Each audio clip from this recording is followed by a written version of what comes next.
The day my son Jeremy stood up in front of a judge and claimed I had dementia, I knew my life would never be the same.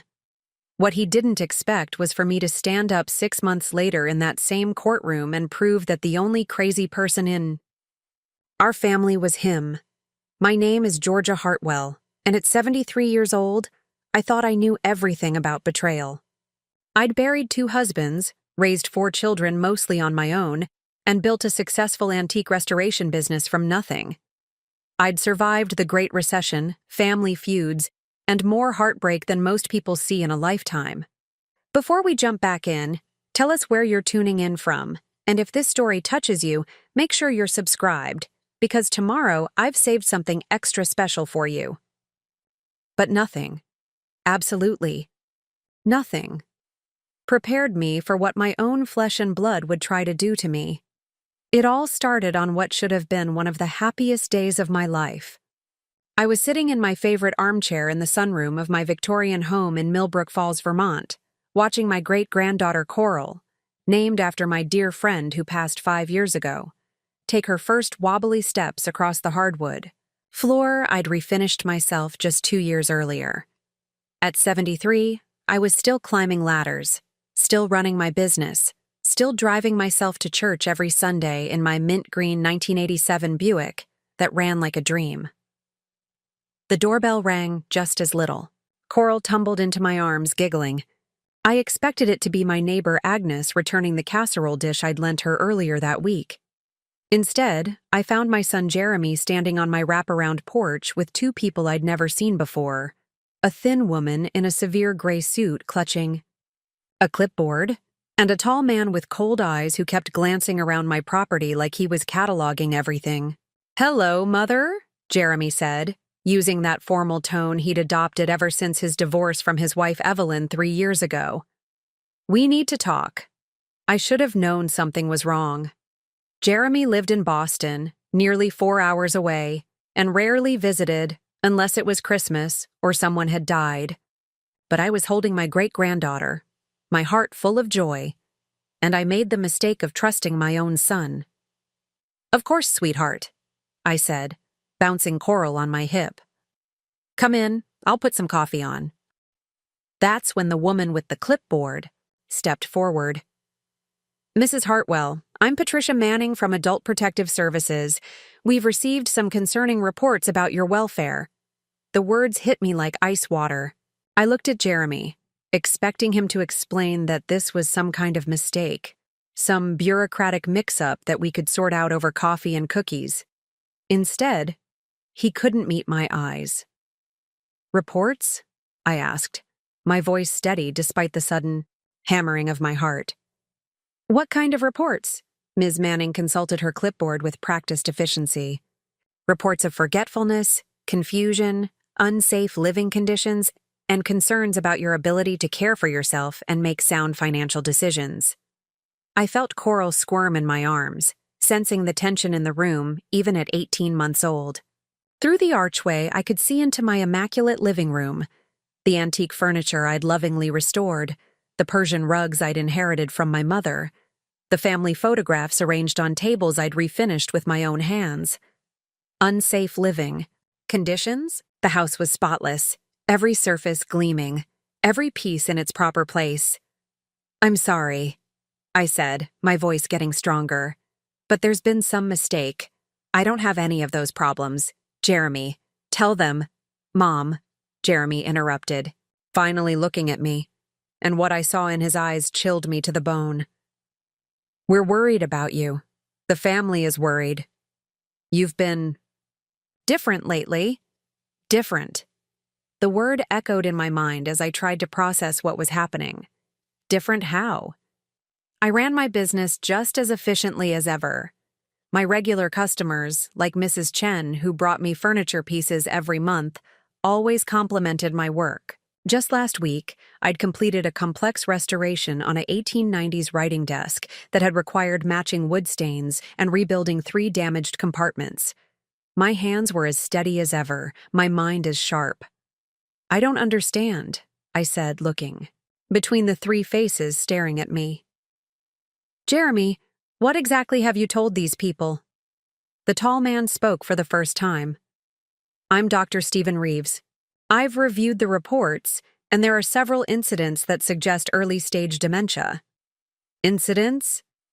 My voice rose slightly, causing Coral to reach up and pat my cheek with her tiny hand. What incidents? Jeremy shifted uncomfortably. Mom, last month when I called you, you didn't remember that Cousin Penn had gotten married. And Agnes told me you forgot to pick up your prescription twice. You left the stove on overnight last week. Stop. I held up my hand, my mind racing. Cousin Penn hadn't gotten married. His engagement had been called off 3 months ago, something Jeremy apparently didn't know. I deliberately delayed picking up my blood pressure medication because I was switching doctors and wanted to discuss the dosage. And I had never, not once in 50 years of cooking, left the stove on overnight. But as I looked at these 3 people standing in my foyer, I realized something terrifying. They weren't here to verify anything. They were here because they'd already decided I was incompetent. Mrs. Hartwell, Ms. Manning said in a tone I'm sure she thought was gentle, we'd like to do a brief assessment of your cognitive function and living situation. It's just routine. Nothing about this was routine. I'd been perfectly fine that morning, planning to take Coral to the park, looking forward to finishing a jewelry box restoration for a client in Burlington. Now I was being evaluated like a child who couldn't be trusted to cross the street. And if I refuse? I asked. The look that passed between Jeremy and Dr. Reeves told me everything I needed to know. This wasn't a request. We just want to help, Jeremy said, but his voice lacked conviction. The family thinks it might be time to consider other arrangements. Other arrangements. I'd heard that phrase before, whispered about elderly relatives who'd lost their independence, their dignity, their homes. I looked down at Coral, who was playing with my pearl necklace, completely oblivious to the fact that her great-grandmother's world was crumbling around her. In that moment, standing in the foyer of the home I'd lived in for 37 years, holding my great-granddaughter while my son and 2 strangers discussed my mental capacity like I wasn't even there, I made a decision that would change everything. I would not go quietly, would not be erased, and I would prove to everyone, especially my son, that the only person in this family who'd lost their mind was him. For the next 3 weeks, Jeremy transformed into the picture of a caring son. He called every morning at exactly 8 o'clock, his voice honey-sweet with concern. How are you feeling today, Mom? Did you remember to take your medication? Are you eating enough? It should have warmed my heart. For years, I'd longed for this kind of attention from him. Instead, every call felt like an interrogation disguised as affection. I'm fine, Jeremy, I'd tell him, cradling the old rotary phone I'd refused to replace despite his complaints that it was outdated and impractical. Same as I was yesterday and the day before. That's wonderful, Mom. I just worry, you know? Since Dad died, you've been so isolated up there. Isolated. That word stung because it wasn't entirely false. My second husband, Harold, had passed away 4 years ago, and I did miss having someone to share morning coffee with, someone to discuss the day's plans. But isolated suggested helplessness, loneliness, vulnerability. I preferred the word independent. The first sign that Jeremy's newfound attention wasn't purely motivated by love came during his second week of daily calls. I was in my workshop, carefully applying the final coat of varnish to a Civil War-era hope chest when the phone rang. Mom, I've been thinking, Jeremy said after our usual pleasantries.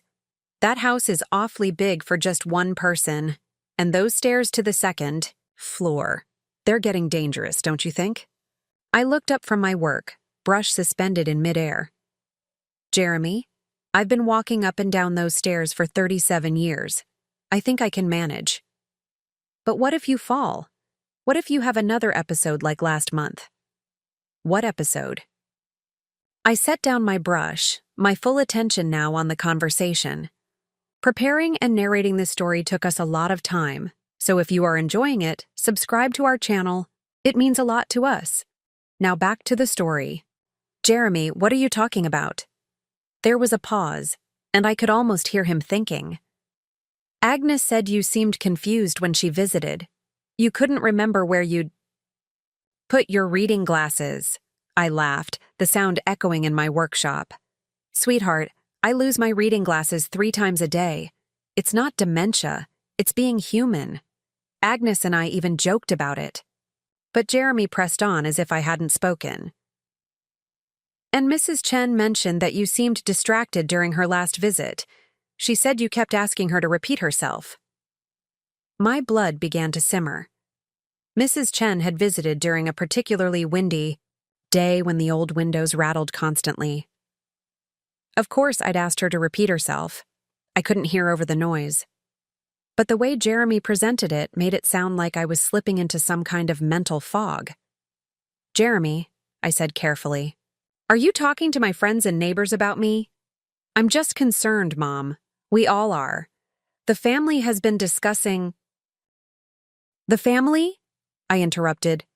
What family? You live in Boston. Your sister Evelyn moved to California 10 years ago. Your brother Penn barely returns my Christmas cards. When exactly has this family been discussing anything? Another pause. Longer. This time. Mom, you're getting agitated. That's another sign. I hung up the phone. For the rest of the day, I couldn't focus on my work. Jeremy's words kept echoing in my mind, not because I believed them, but because I was beginning to understand what was happening. He was building a narrative, collecting ammunition, turning my normal human moments into evidence of cognitive decline. That evening, Agnes stopped by with a pot of her famous beef stew. She was 81, sharp as a tack, and had been my closest friend since Harold and I moved to Millbrook Falls. We sat in my kitchen, the same kitchen where I'd raised 4 children, where I'd taught my grandchildren to make cookies, where I'd comforted friends through divorces and deaths. Agnes, I said, ladling stew into our bowls, has Jeremy been calling you? She looked up sharply. You're Jeremy? Why would he call me? He mentioned that you'd told him I seemed confused during your last visit. Something about my reading glasses. Agnes set down her spoon with a slight clatter. Georgia Hartwell, I never said any such thing. We laughed about you losing your glasses, sure, but confused. Honey, you're sharper than people half your age. The knot in my stomach tightened. And Mrs. Chen? Did you talk to her about me seeming distracted? I haven't talked to Mrs. Chen in weeks. Agnes leaned forward, her weathered face creased with concern. Georgia, what's going on? I told her about the visit from Adult Protective Services, about Jeremy's sudden daily calls, about the way he was reframing perfectly normal incidents as signs of mental decline. Agnes listened without interrupting, her expression growing darker with each detail. That boy's up to something, she said when I finished. I've seen this before, honey. When my nephew tried to put his mother in a home so he could sell her house, the comparison hit me like a physical blow. Jeremy trying to put me in a home? It seemed impossible. I'd raised him to be better than that, hadn't I?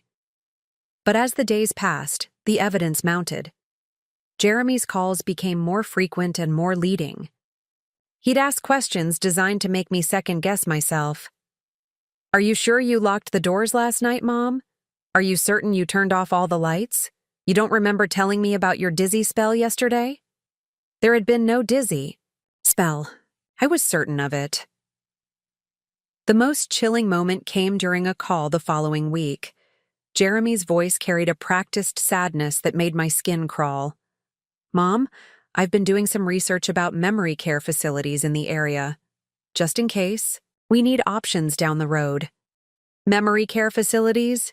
I gripped the phone tighter. Jeremy, I don't need... There's a lovely place called Sunset Manor just 20 minutes from your house. They have gardens and activities, and the staff is specially trained to work with people who have challenges. Challenges. As if my 73 years of living, learning, and contributing to the world had suddenly become a disability Not visiting any facilities, I said firmly. Of course not right now, Jeremy said in that patronizing tone I was beginning to hate. But it's good to be prepared. These places have waiting lists, and if your condition progresses... After I hung up, I sat in my kitchen staring at the phone. My condition. As if I were terminally ill instead of perfectly healthy. As if loving my independence and maintaining my home were symptoms of a disease.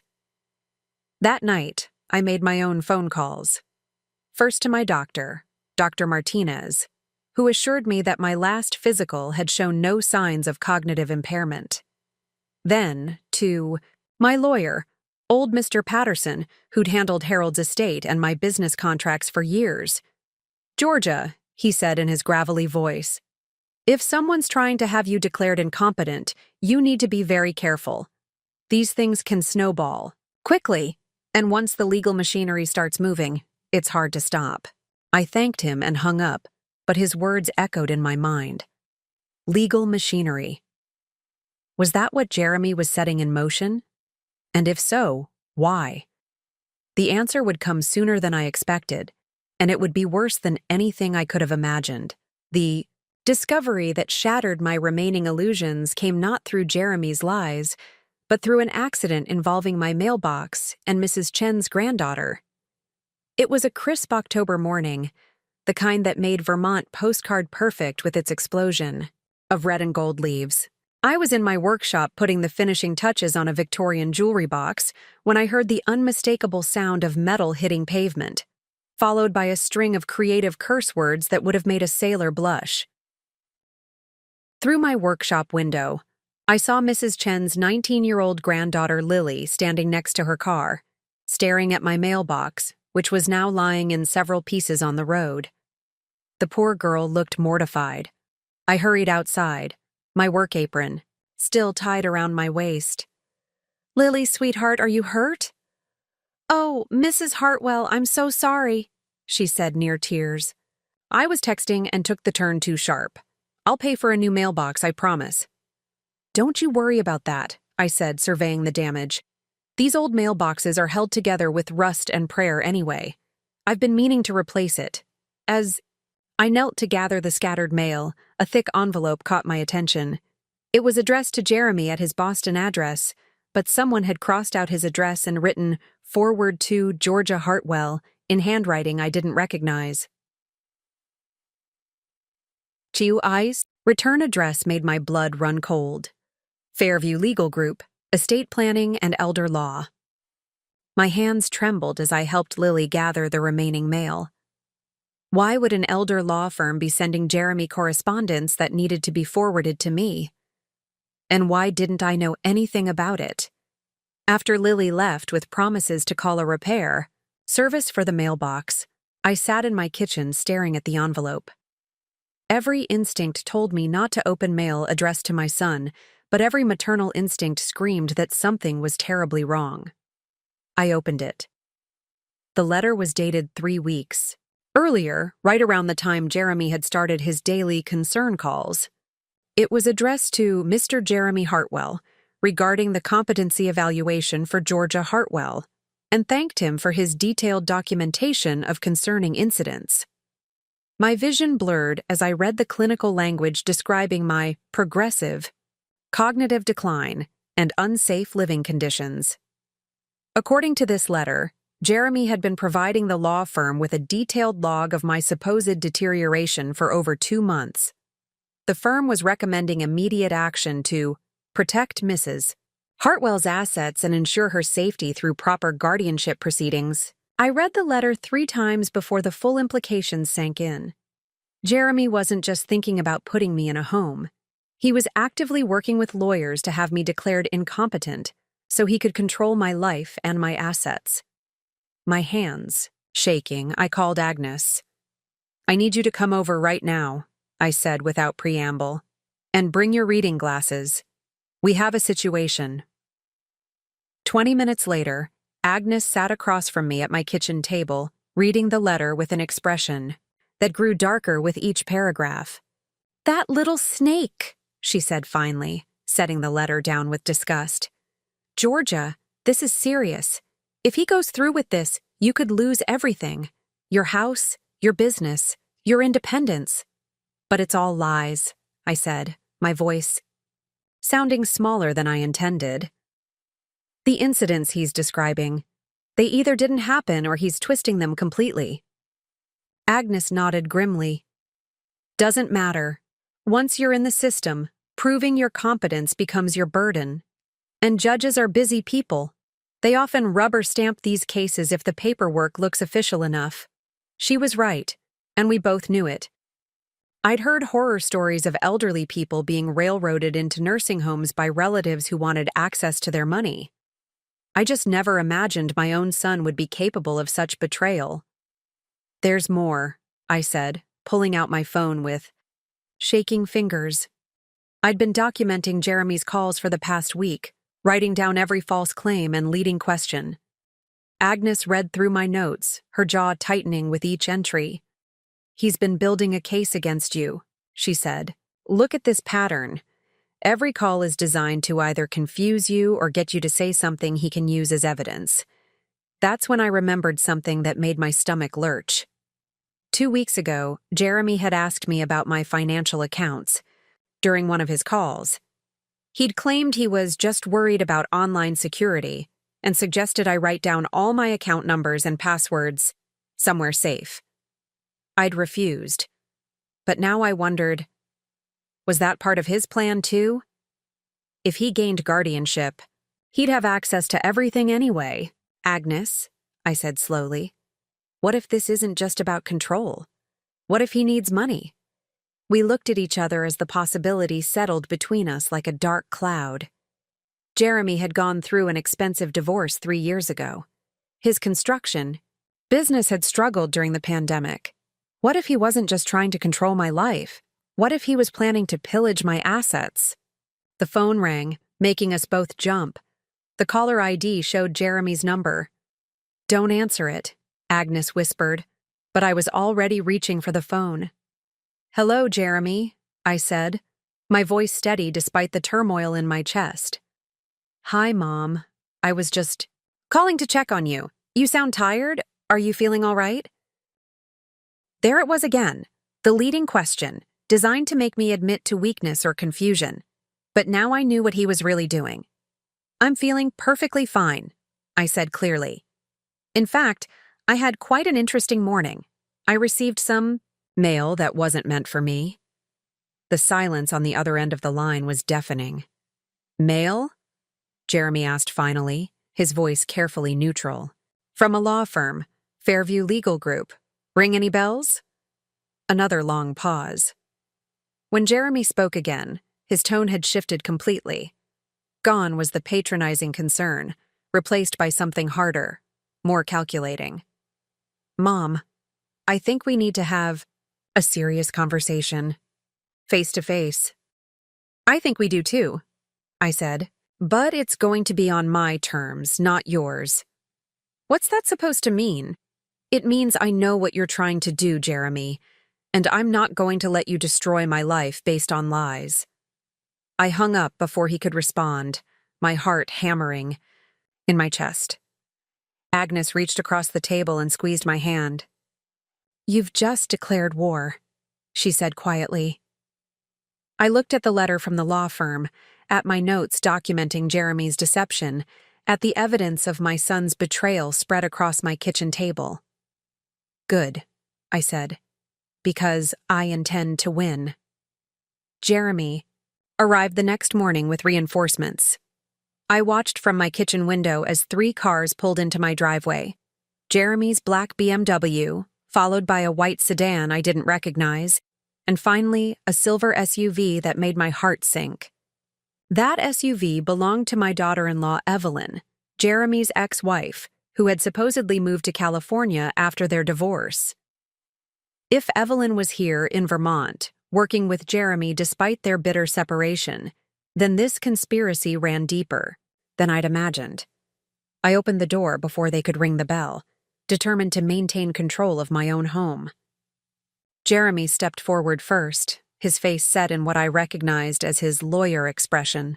the same look he'd worn when arguing with Harold about business deals.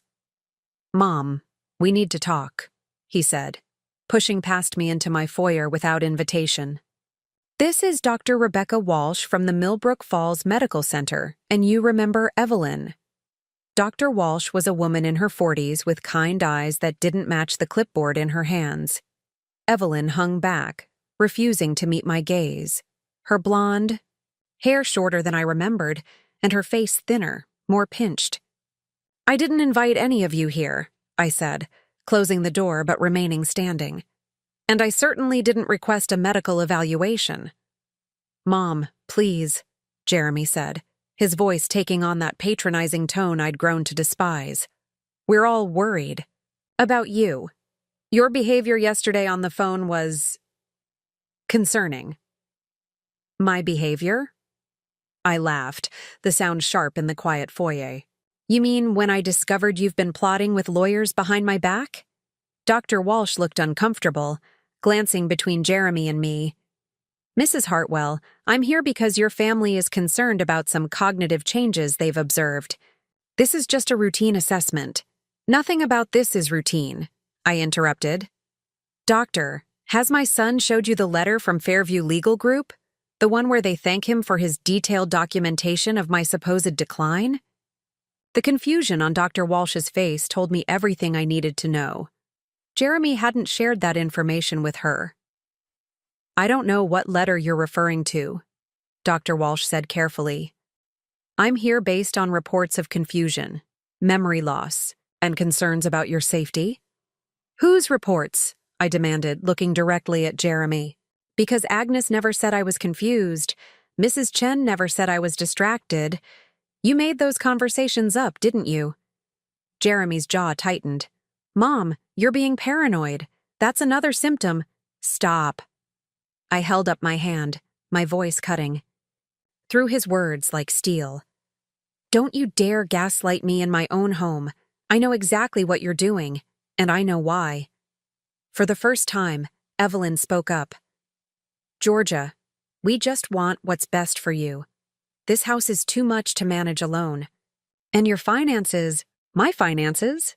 I turned to face her fully. "What do my finances have to do with you, Evelyn? You divorced my son 3 years ago. You have no legal standing in this family anymore." Evelyn's face flushed red. "Jeremy asked for my help because I work in healthcare. Administration. I understand the system. You understand how to manipulate the system," I corrected. "Just like you manipulated my son during your marriage."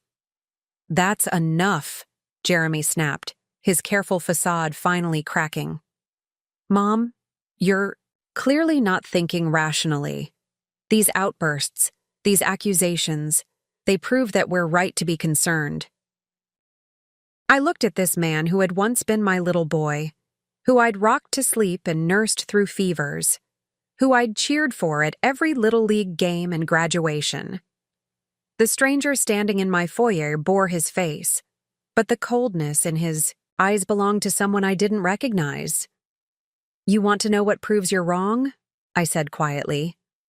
"Agnes, come out here." Agnes emerged from my kitchen where she'd been waiting, just as we'd planned. In her hands was a folder thick with documents. "Agnes has been documenting every lie you've told," I continued, watching Jeremy's face pale. "Every false claim, every manipulated conversation. She's also contacted Mrs. Chen, who is prepared to testify that you never spoke to her about my supposed confusion." Dr. Walsh looked increasingly uncomfortable. "Perhaps I should reschedule this evaluation." "There won't be a reschedule," I said firmly. "Doctor, I appreciate that you're trying to do your job, but you've been brought here under false pretenses. I am not experiencing cognitive decline. I am experiencing family betrayal." "Georgia," Evelyn tried again, "you have to understand." "I understand perfectly," I cut her off. "You and Jeremy have been planning this for months. The question is, what do you need my money for so desperately that you're willing to destroy me to get it?" The silence that followed was deafening. Jeremy and Evelyn exchanged a look that confirmed my worst fears. I think you all need to leave, Agnes said, moving to stand beside me. Now. Dr. Walsh was already heading for the door. I'm sorry for the confusion, Mrs. Hartwell. Based on what I've observed here today, I see no evidence of cognitive impairment. After they left, I collapsed into my favorite chair, the weight of betrayal crushing down on me like a physical force. Agnes sat, across from me, her face grave. Georgia, she said gently, I think we need to call Mr. Patterson. If Jeremy's working with lawyers, you need better legal representation than what you've got. I nodded, staring out the window at the empty driveway. Agnes, what kind of person? Tries to steal their own mother's life? A desperate one, she replied. And desperate people are dangerous. We need to be very careful about what comes next. She was right. This wasn't over. It was just beginning.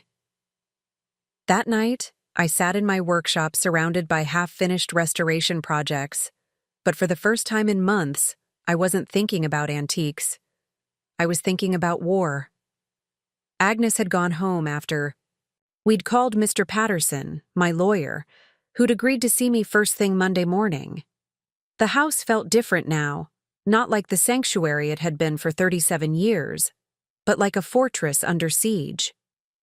Every creak of the old wood made me wonder if Jeremy was watching, planning his next move. I picked up Harold's old magnifying glass, the one he'd used for examining fine details in his carpentry work, and held it up to catch the lamplight. The irony wasn't lost on me. I was about to put my own life under a microscope to prove I was competent to live it. The phone rang at exactly 9 o'clock. Jeremy's nightly check-in, right on schedule. I let it ring. It rang again an hour later, then again at 11. By midnight, when it rang for the 4th time, I finally answered. Mom, thank God. Jeremy's voice was tight with what sounded like genuine concern. I've been worried sick. Why haven't you been answering? For a moment, just a moment, I heard an echo of the little boy who used to call me from college, homesick and needing comfort. But then I remembered the lawyer's letter, the false medical evaluation, Evelyn's presence in my home. I've been thinking, I said carefully. About what? About how a mother raises her children to be honest, dependable, trustworthy people. And about what it means when those children grow up to be liars. The silence stretched between us like a chasm. Mom, I know you're upset about today, but… Upset? I laughed, but there was no humor in it.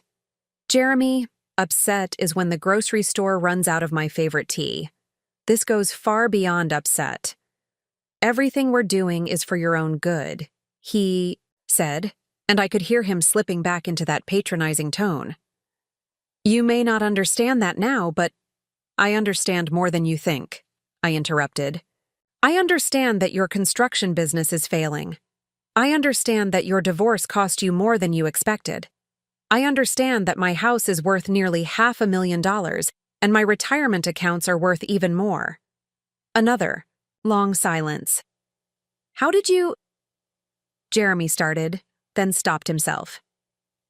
How did I know about your financial troubles? I finished. Because I'm not suffering from dementia, Jeremy. I'm suffering from a son who thinks his mother is stupid. I heard him take a shaky breath. Mom, it's not like that. Yes, I have some financial pressures, but that's not why… Then explain Evelyn, I said. Explain why your ex-wife, who supposedly moved to California, is suddenly here in Vermont helping you have me declared incompetent. What's her cut of my assets going to be? You don't understand the complexity of the situation, Jeremy said, his voice getting harder. You're 73 years old, living alone in a house that's too big for you, running a business that's becoming too much to handle. We're trying to help you transition to a safer, more manageable lifestyle. Whose transition? I asked. Mine or yours? What's that supposed to mean? It means I know about Sunset Manor, Jeremy. I called them. Do you know what I learned? that you put down a deposit 3 weeks ago for a memory care unit in my name, without my knowledge or consent. The sound of Jeremy's sharp intake of breath told me I'd hit the mark. You've been planning this for months, I continued, my voice growing stronger with each word. The daily calls, the false reports to your lawyers, the manufactured concern about my mental state. You've been building a case to steal my life. It's not stealing, Jeremy said. And for the first time, his voice held a note of desperation. Mom, I'm drowning here. The business is underwater. I owe money to people who don't take late payments lightly. You need to figure out your own problems, I cut him off. Like an adult. Like the man I raised you to be. I am trying to be responsible, Jeremy protested. By making sure you're taken care of? By making sure I'm taken care of? Or by making sure you have access to my money? The question hung in the air between us. When Jeremy finally spoke, his voice was different, colder, more calculating. Mom, you can fight this all you want, but the legal process has already started. Fairview Legal Group is very good at what they do. By the time this is over, you'll be exactly where you need to be, whether you cooperate or not. The threat was clear, and in that moment, something inside me crystallized. This wasn't my son speaking anymore. This was a stranger who happened to share my DNA, a man who was willing to destroy his own mother to solve his financial problems. Then I guess we'll see who's better at playing the legal game, I said quietly, because I'm not going down without a fight. Mom, I hung up the phone and immediately unplugged it from the wall. In the sudden silence of my workshop, surrounded by pieces of furniture that had survived decades or even centuries before finding their way to me for restoration, I made a decision that would change everything. I wasn't just going to defend myself against Jeremy's accusations. I was going to destroy his case so completely that he'd never be able to threaten another elderly person again. But first, I needed allies, and I knew exactly who to call. Monday morning arrived gray and drizzling, the kind of Vermont weather that made everything look muted and uncertain. But I felt anything but uncertain as I sat in Mr. Patterson's cramped law office above the hardware store on Main Street, watching him read through the documents Agnes and I had compiled. Mr. Patterson was 82 years old, with hands that shook slightly as he turned pages, but his mind was sharp as ever. He'd been practicing law in Millbrook Falls for over 50 years, and he knew every family secret, every business deal, and every piece of dirty laundry in town. Georgia, he said finally, setting down Jeremy's letter from Fairview Legal Group. This is more serious than elder abuse. This is conspiracy to commit fraud. Can we prove it? I asked, leaning forward in the uncomfortable wooden chair that probably dated from the 1970s. Mr. Patterson nodded slowly. With what you've documented? Absolutely, but we need to be strategic. Fairview Legal Group isn't some small-town operation. They're based in Burlington, they handle high-value estates, and they're very good at what they do. He pulled out a yellow legal pad and began making notes in his careful handwriting. First, we need to establish a timeline of Jeremy's deception. Every false claim, every manipulated conversation, every lie he told to build his case. Agnes and I have been working on that, I said, sliding a folder across his desk. We've documented his phone calls, contacted the people he claims spoke to him about my condition, and we've even found evidence of his financial troubles. Mr. Patterson's eyebrows rose as he flipped through our research. You've been thorough. This business about the construction company. How did you find out about the debt? I felt a small smile tug at my lips. Jeremy forgets that I raised him. I know all his friends, including his business partner, Stephen. A simple phone call to Stephen's wife was very enlightening. The truth was, I'd called Stephen's wife under the pretense of asking about their son's wedding, but the conversation had quickly turned to business troubles. Jeremy's construction company owed nearly $200,000 to suppliers and subcontractors, with several threatening lawsuits if they weren't paid within 60 days. What about Evelyn's involvement? Mr. Patterson asked. The ex-wife complicates things. She works for a healthcare consulting firm that specializes in elder care placement, I said. I think she's been coaching Jeremy on how to manipulate the system. Mr. Patterson made more notes. We'll need to prove that connection. But Georgia, here's what worries me. Even with all this evidence, guardianship cases can be unpredictable. Judges err on the side of caution when it comes to elderly people living alone. The weight of his words settled over me. So what do we do? We go on the offensive, he said, his old eyes sparkling with the kind of energy I remembered from Harold's business disputes. We don't wait for them to file guardianship papers. We file our own lawsuit first, for attempted fraud, elder, abuse, and intentional infliction of emotional distress. I felt a surge of satisfaction. What would that accomplish? It would put them on the defensive, force them to respond to our accusations instead of building their case against you. And more importantly, it would create a public record of their deception before they can spin their narrative. Mr. Patterson leaned back in his chair, which creaked ominously. But there's something else we need to consider. Jeremy's not going to give up easily, especially if he's as desperate as you think. Desperate people do unpredictable things. If summoned by his words, my phone rang. Jeremy's number flashed on the screen. Should I answer? I asked. Mr. Patterson nodded. Put it on speaker. Let's hear what he has to say. I answered the call. Hello, Jeremy. Mom, thank God. Listen, I've been thinking about our conversation last night, and I realize we got off on the wrong foot. His voice was different, smoother, more controlled. The desperation from the previous night was gone, replaced by something that sounded almost like his old charm. Have we? I asked carefully. I want to apologize for how things went yesterday with Dr. Walsh. That wasn't how I wanted you to hear about our concerns. Can we start over? Maybe meet for lunch somewhere neutral? Mr. Patterson was scribbling notes furiously.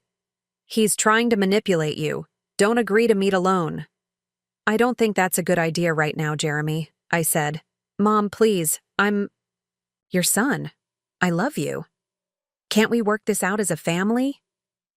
The pain in his voice sounded genuine, and for a moment I wavered.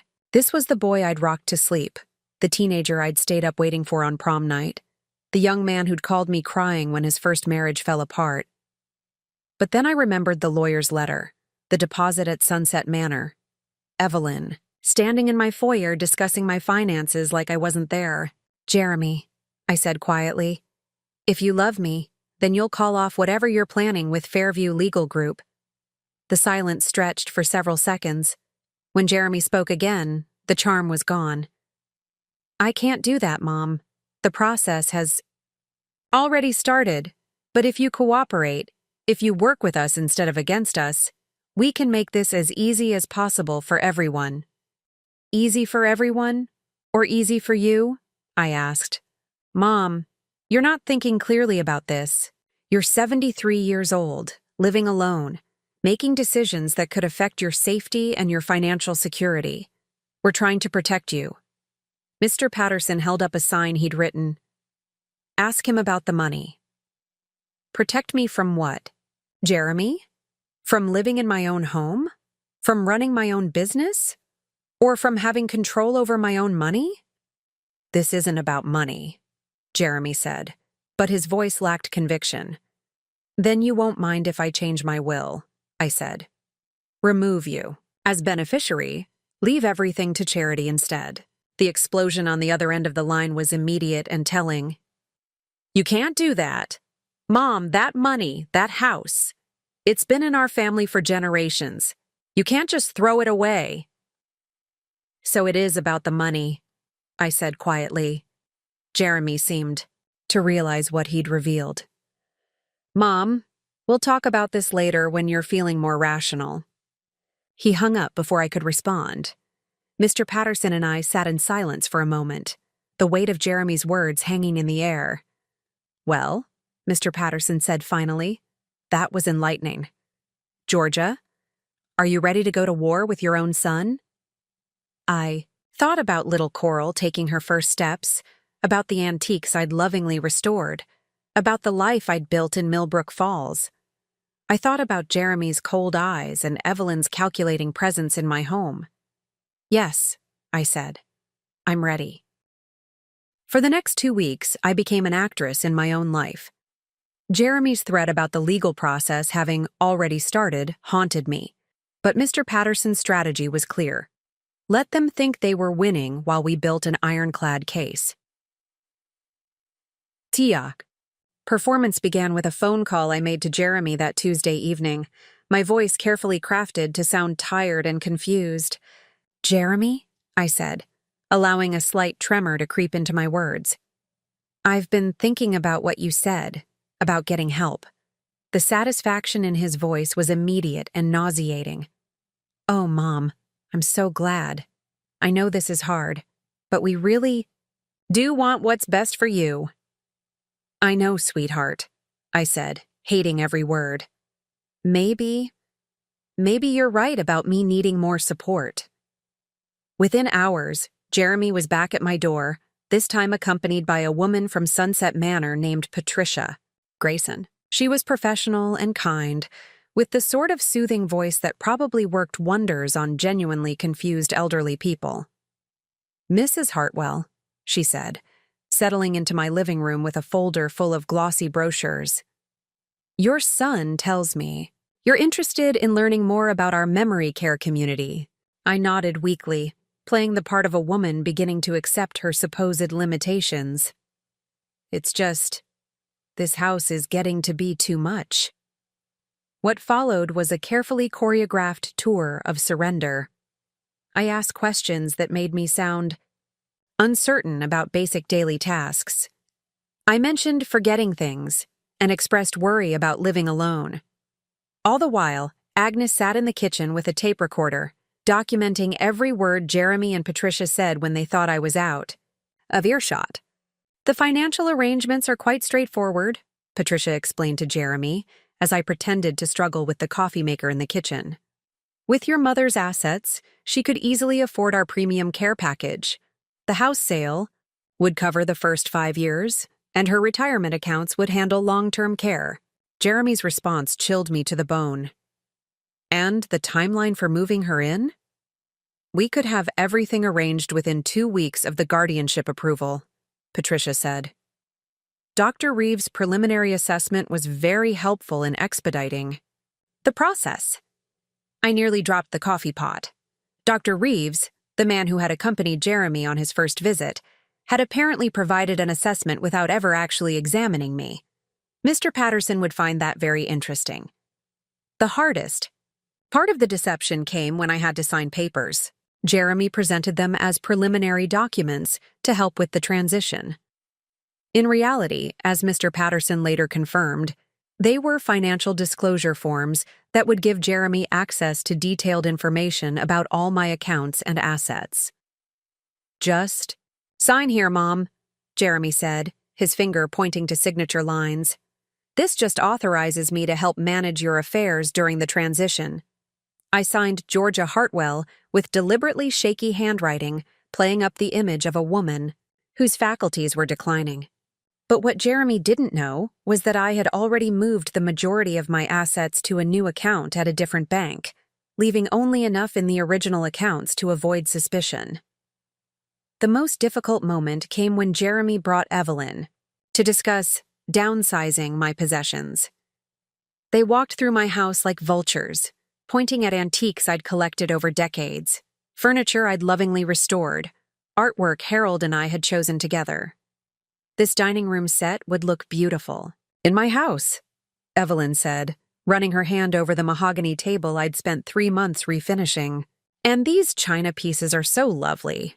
It would be a shame to see them go to strangers. Mom won't need all this in the memory care unit, Jeremy added, his eyes calculating as he surveyed the living room. We should probably arrange for an estate sale. I nodded weakly, but inside I was making notes. Every item they coveted, every casual assumption about my belongings, every word that revealed their true intentions. Meanwhile, Agnes and I were busy with our real work. She'd recruited her nephew Jonah, who worked in computer forensics, to help us document Jeremy's online activity.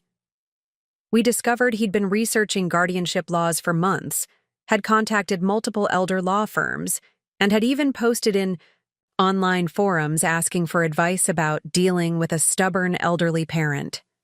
Most damning of all, we found emails between Jeremy and Evelyn discussing their exit strategy and how to handle any resistance from the old lady. Evelyn's cut, according to their messages, would be 15% of my liquid assets in exchange for her expertise in navigating the healthcare system. But the piece de resistance came from an unexpected source. Mrs. Chen's granddaughter, Lily, the same girl who had accidentally destroyed my mailbox, worked part-time at Fairview Legal Group as a filing clerk. When she learned what was happening, she was horrified. "Mrs. Hartwell," she said during a secret meeting at Agnes's house, "I've seen your son's file. He told them you wander around town confused, that you've had multiple car accidents, that you've been giving money to strangers. All lies." More importantly, Lily had access to internal communications between Jeremy and his lawyer. The plan was more comprehensive and cruel than I'd imagined. Once I was declared incompetent and moved to Sunset Manor, they intended to sell not just my house, but my entire business, including the workshop where I'd spent countless happy hours bringing dead wood back to life. As we gathered evidence, I continued my performance. I stumbled over simple words during phone calls. I asked Jeremy to repeat instructions multiple times. I expressed gratitude for his help with increasing frequency. "You're doing great, Mom," he said during one visit, patting my hand in that condescending way I'd grown to despise. "Dr. Reeves says your cooperation shows you're beginning to accept reality. Accept reality." As if the reality they were creating, of a confused, helpless woman who needed to be managed, was anything other than a cruel fiction designed to steal my life. But every day I grew stronger, not weaker. Every piece of evidence we collected made our case more solid. Every lie Jeremy told gave us more ammunition. Soon, very soon, I would stop pretending to be helpless, and Jeremy would learn what helpless actually felt like. The call came on a Thursday morning in late November when the first snow was dusting the mountains around Millbrook Falls. I was in my workshop, genuinely working on a Queen Anne chair restoration, one of the few real things I'd been able to do during weeks of pretending to be confused, when my phone rang. It was Lily Chen, and her voice was tight with urgency. "Mrs. Hartwell, you need to get to Mr. Patterson's office right now. They filed the guardianship petition this morning. The hearing is scheduled for next week." My hands stilled on the chair's delicate spindle. "How much time do we have?" 6 days, she said. "But Mrs. Hartwell, there's more. I overheard your son on the phone with the lawyer. They're planning to have you evaluated by their psychiatrist tomorrow. They want to get their own mental competency assessment on record before the hearing." After I hung up, I sat in my workshop for a long moment, surrounded by the tools and projects that had defined my identity for decades. The smell of wood polish and varnish, the feel of sandpaper under my fingers, the satisfaction of bringing dead furniture back to life. All of it might be taken from me within a week, but not without a fight. I called Agnes, and within an hour, we were sitting in Mr. Patterson's office while he laid out papers across his desk like a general planning a campaign. "They've moved faster than I expected," he admitted, his weathered hands sorting through documents. "But we're ready. Georgia. Tomorrow morning, instead of going to their psychiatric evaluation, you're going to Dr. Sarah Martinez for a comprehensive cognitive assessment." Dr. Martinez was a neuropsychologist from Burlington whom Mr. Patterson had contacted weeks earlier. Unlike Dr. Reeves, who had provided an assessment without actually examining me, Dr. Martinez would conduct a thorough, legitimate evaluation that would establish my mental competency beyond any doubt. "What about Jeremy's psychiatrist?" I asked Mr. Patterson smiled grimly. "If you don't show up, they'll claim you're being uncooperative. But we have a better plan. Agnes is going to be there to record the entire encounter and you're going to make it very clear that you're attending under protest and that any evaluation conducted without your consent is invalid. But first, there was something else I needed to do. That evening, I drove my mint green Buick to the Millbrook Falls Community Center, where I'd arranged to meet with 6 of my oldest friends and clients. Mrs. Chen was there, along with Agnes, and 4 other women who had known me for decades. Each of them would be willing to testify to my mental competency if needed. "Ladies," I said, settling into a folding chair in the same room where we'd held countless book club meetings and bridge games, "I need your help." I told them everything.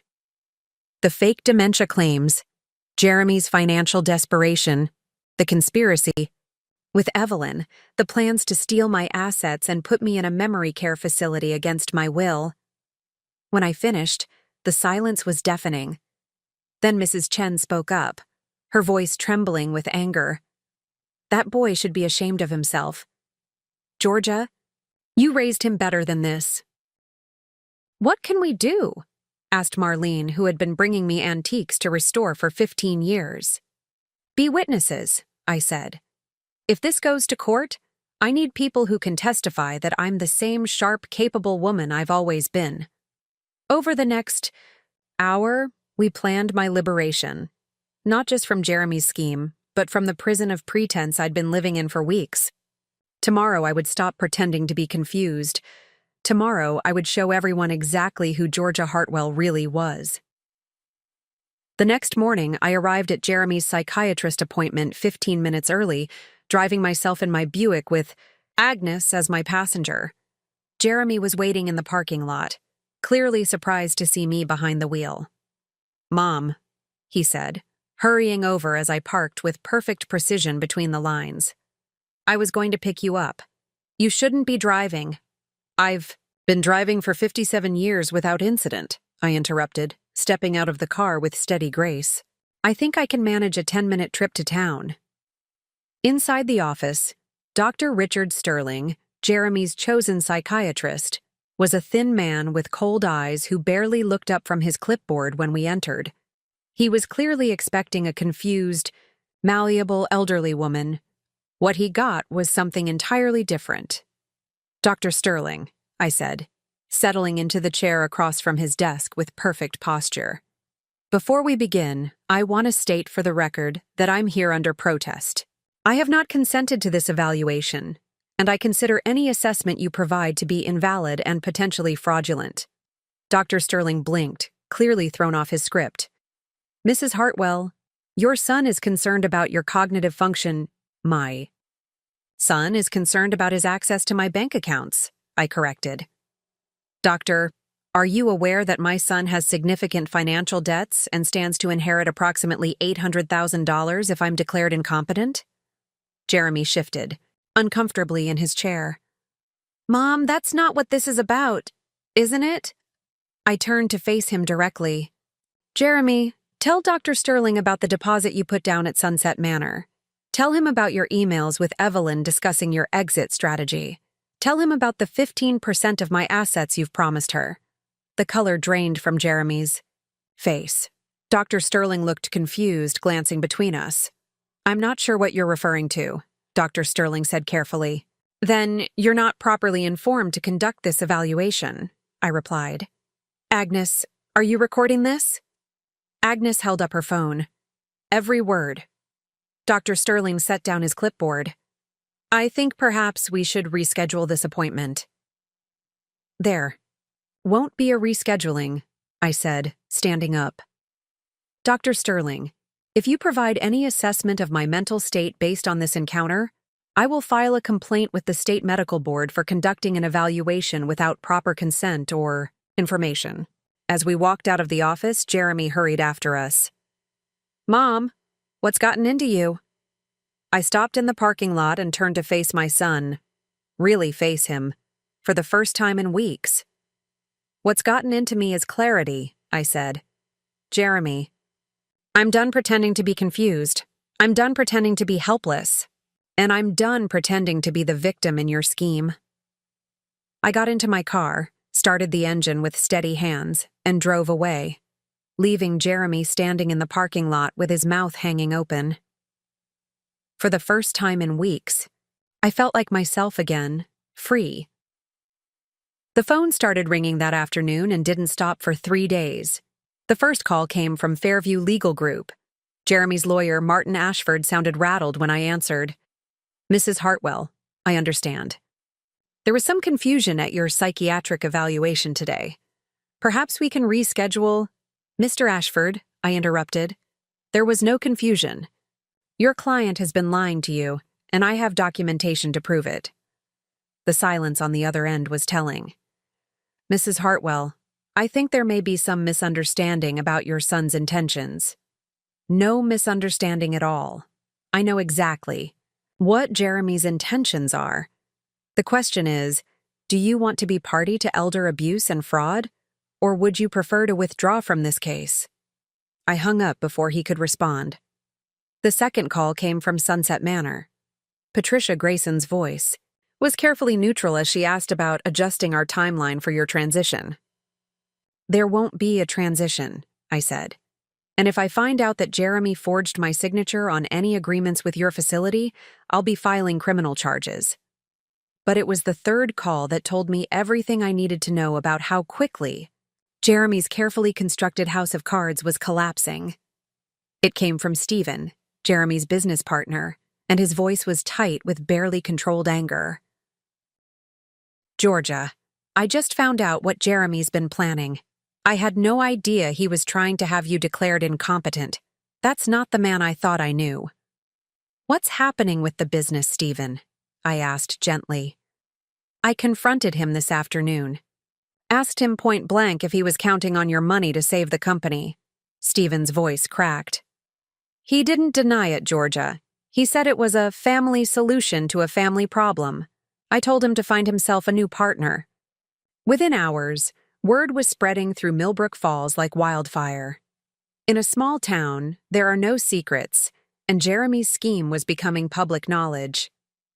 The phone calls came one after another, friends expressing outrage, clients of my antique business offering support, neighbors who'd known me for decades asking how they could help.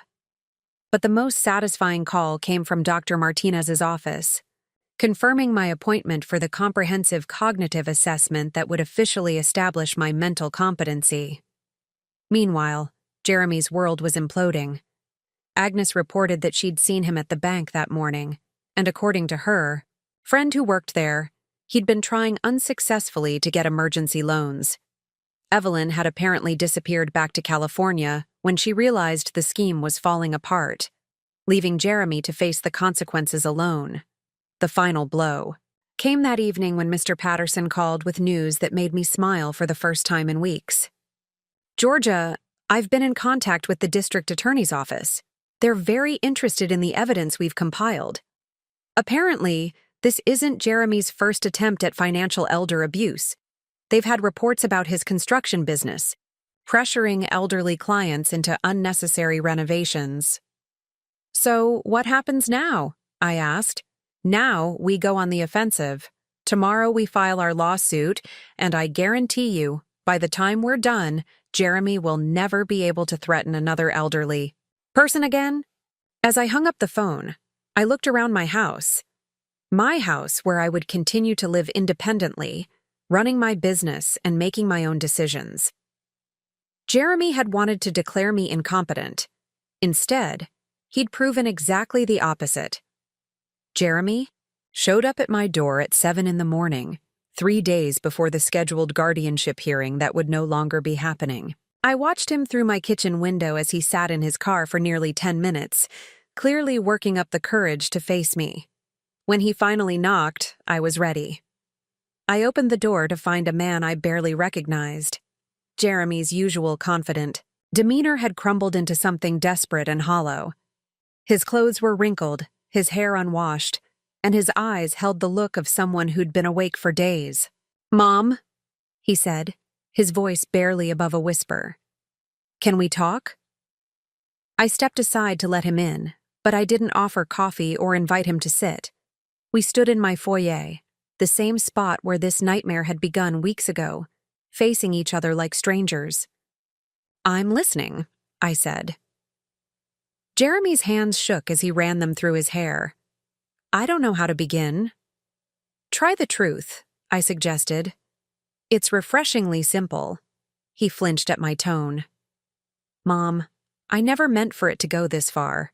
When I first contacted the lawyers, I genuinely thought maybe you were starting to show signs of confusion. The business was failing, and I was desperate, and I convinced myself that maybe this was the best solution for everyone." "When did I show signs of confusion, Jeremy?" I asked quietly. "Be specific." He stopped, realizing the trap. "I can't point to specific incidents because they didn't exist. I exaggerated normal things, twisted conversations, made assumptions based on what I needed to believe rather than what was actually happening." It was the first honest thing he'd said to me in months. "Why?" I asked. "Why was destroying your mother's life preferable to handling your own problems like an adult?"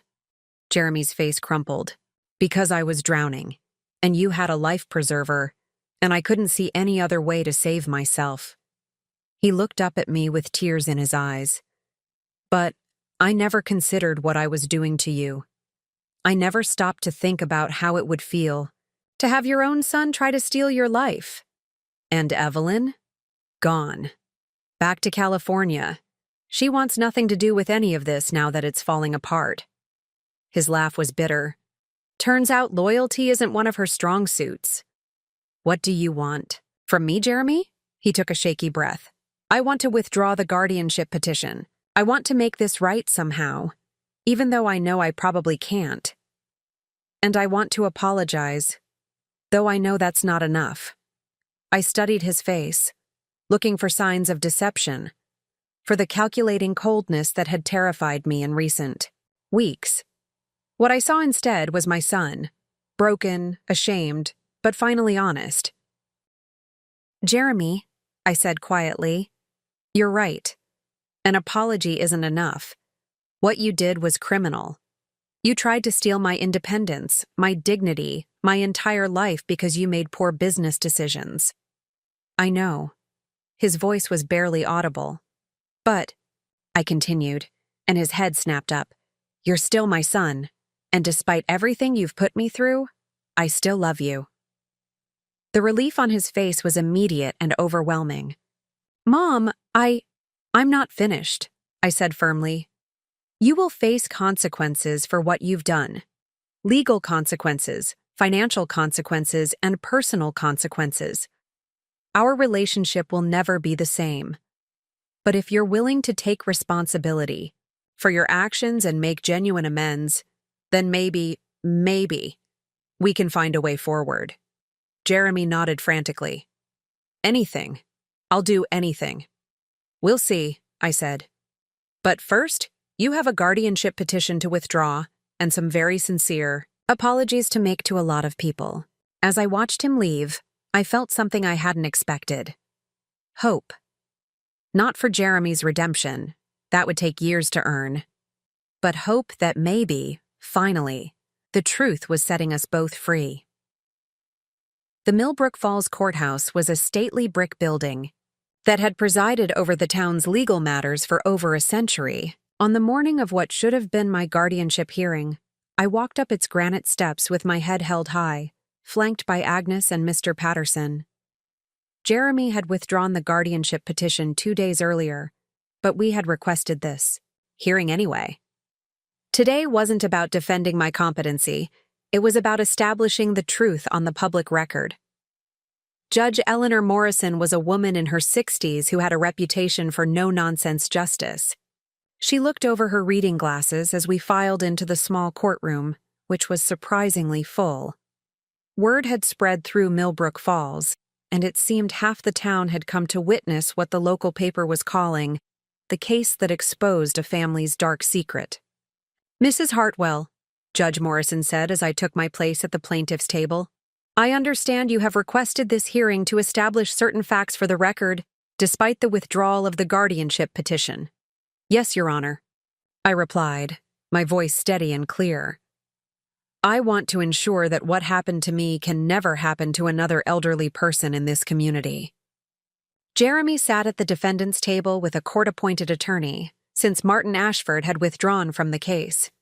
He looked smaller somehow, diminished by the weight of his actions. For the next hour, the truth came out in devastating detail.